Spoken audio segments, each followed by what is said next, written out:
Hi everyone, welcome back to Grounded Haven. Today is March 7th and I have another batch of seeds that I'm going to be starting. Today's seeds are going to be kind of a mix of things. Most of them are going to be cold hardy greens, but things that are a little more frost tender than very hardy things like cabbage and broccoli. So first I'm going to go over all of the varieties that I've picked out today. First off, I have a few different kinds of lettuce. I have some black-seeded Simpson, Paris Island Cause, which is like a romaine type lettuce, and then a really pretty dark red Merlot lettuce. I'm also going to be starting some dazzling blue kale and also some Bloomsdale long-standing spinach. Next I have some Asian greens. I have some Chinese broccoli. I've tried growing this variety before and it didn't do too well for me, and I'm just going to give it one last try. I think I only have a few seeds left in the packet, so I'm just going to use them all and see if I can get them to grow this time. And then I'm also going to be growing bok choy, and this one I have had some good success with. As long as I make sure to plant it like early in the spring, I can usually get those to grow pretty well. In addition to greens, I also have some beets that I pulled out. First I have some golden beets, which are probably my favorite kind of beet because they're more mild than red beets. And then I also have one variety of red beets. These cylindra beets are like a longer beet because sometimes my beets don't really form nice cylindrical bulbs, so I was wondering if these longer ones would do better. And beets are probably like the only root vegetable that I start first before transplanting out, and they do really well transplanted. And then I also had some other herbs. One of our friends had some extra seeds that they gave me that I want to try out. So first I have some summery savory.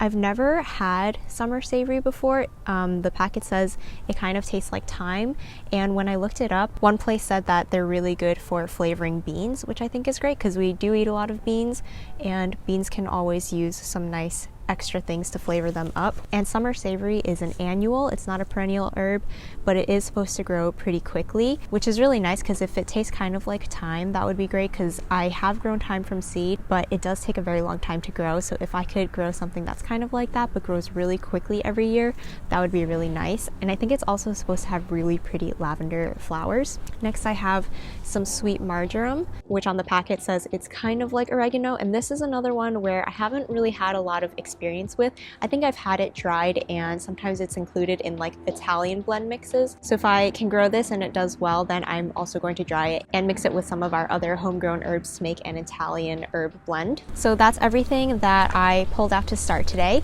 Before I get started with the planting, what I always like to do is plan out how everything is going to go in the type of seed starting tray that I'm using. And today I'm going to be using a 72 cell tray.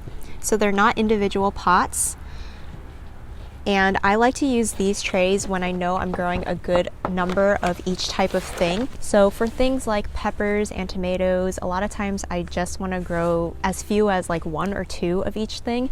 So it would be really annoying to label each individual cell if I used this kind of tray. But with these types of plants where they're kind of smaller and you want a lot of them, I can label just the row and fill in the whole row as one thing. And what I like to do before I get my soil and everything set up is I write down my list of things and kind of see how much space in the tray each of them is going to take up. So this is what it looks like. I just number 1 through 12, and I write down how many rows of each thing I want, because I know that there are 12 rows and each of those rows will have 6 cells. So some of these things I am going to be doing just 6, and some of them I'm going to be doing 12, so there'll be 2 rows. And this just helps me plan out and make sure I have enough space for what I want to start today, and also helps me visualize how many of each plant I'm going to have to transplant into my garden later on. There's no point starting more seedlings than I have space for, and I always try to rein it in, because obviously I want to start 50 of each thing, but I know that in the end there's not going to be space for it in the garden. So I try to start a feasible number of plants for what we can eat and what we can grow. Another tip for if you're gonna mix and match seedlings in this kind of tray like I am today is try to keep in mind if the seedlings you're growing are going to be cold hardy or frost tender.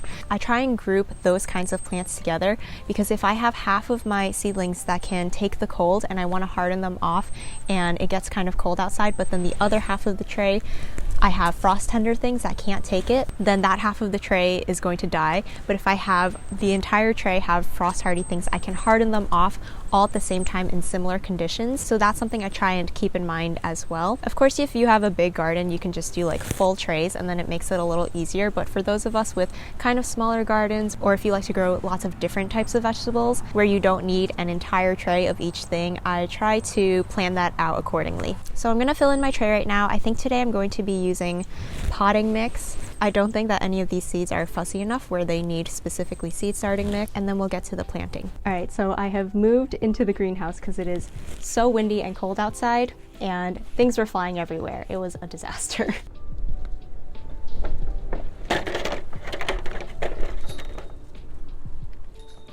It is really a mess in here. I am kind of embarrassed to be in here. There's like literally garbage at my feet. We kind of use our greenhouse as like storage during the winter, and things just end up in here because we don't have a garage.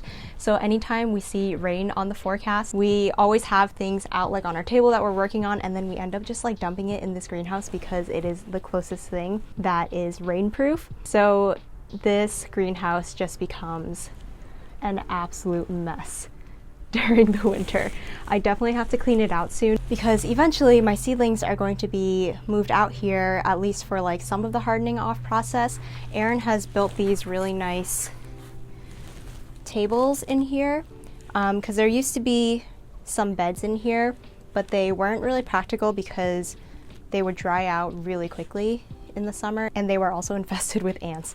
So we actually just took that out, and Aaron made these benches, and it's all filled with stuff right now, and that's where my plants are gonna have to go eventually. So I'm gonna have to come out here and clean up at some point. One of these days we'll have our act together and be like very organized adults that clean things up, but apparently today is not that day. So yeah, we're gonna be working in this messy greenhouse, so please bear with me and don't mind all of the trash around me.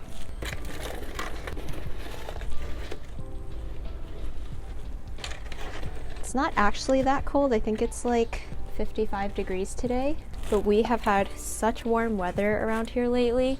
A lot of days it's like in the 60s and 70s, and it just absolutely feels like spring. So once it dips back down into like the 40s and 50s, I just can't take it anymore. I just reminded myself to do this before I started filling this in, and I still forgot. I was going to label the side of this before it was full of soil. So let me do that before I keep going. I'm just using some white masking tape here, and I'm going to put this along the side of my tray, and I'm just gonna write out each of the rows and the varieties that are going in there so that I don't have to deal with plant tags.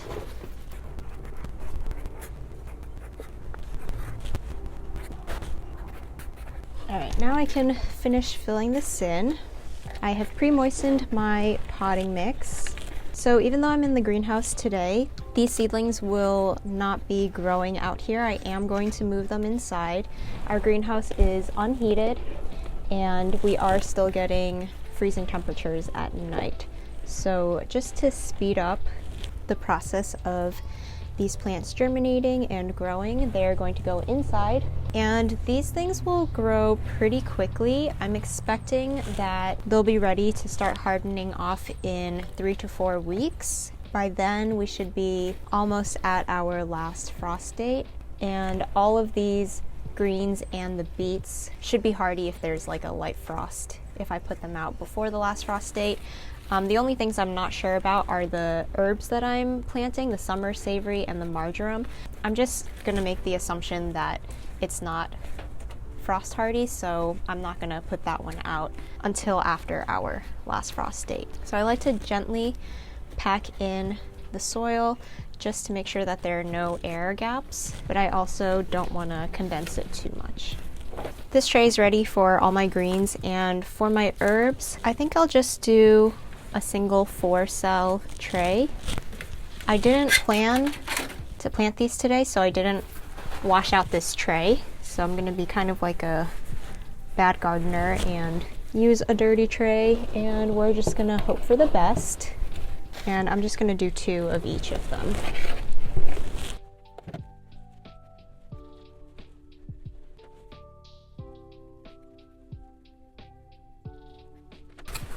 These herb seeds are super tiny. I'm gonna sprinkle them over so I get lots of seeds in each one, and then I think I'm just gonna press them in and not cover the seeds with any soil.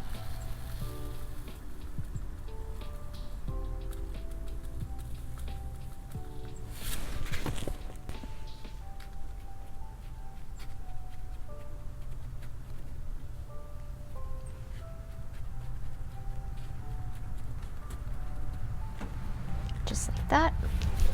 And then I just have to fill in this tray with all my seeds. So for these seeds, pretty much every single variety here, I think I'm probably gonna do like 3 seeds in each of these cells. And as they grow and when I plant them out, I don't think that I'm going to thin them out at all. I'm just gonna plant them as 3 seedlings, or however many come up out of the ones that I plant. These plants for the most part are pretty small and they don't really mind having some friends to grow with, so yeah, I'm gonna plant them as a group. And as they grow, I can always choose to thin them out later. Like say I grow a group of 3 kale plants and I plant them all together in a cluster. Maybe one week I will harvest an entire plant and leave the other 2 to keep on growing. Then the next time I want to pick kale, I can harvest another whole plant from that cluster and then just leave that one remaining plant to grow and get larger. That's definitely what I'm going to be doing with these beets. I'm going to be basically multi-sowing them like the way Charles Dowding does, and as they grow I'll just pick one from each cluster, let the rest of them grow, and so on. So you can do that with the beets, but you can also just do it with lettuce, kale, any other greens. And especially with lettuce, you can really crowd them.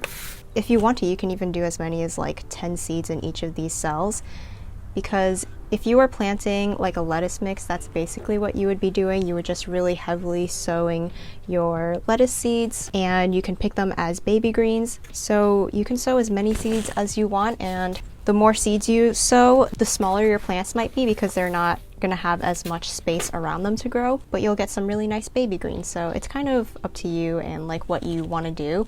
I prefer to grow like larger heads of lettuce, so I'll probably, as these grow, thin out and take out entire plants rather than cutting individual leaves off and letting them continue to grow.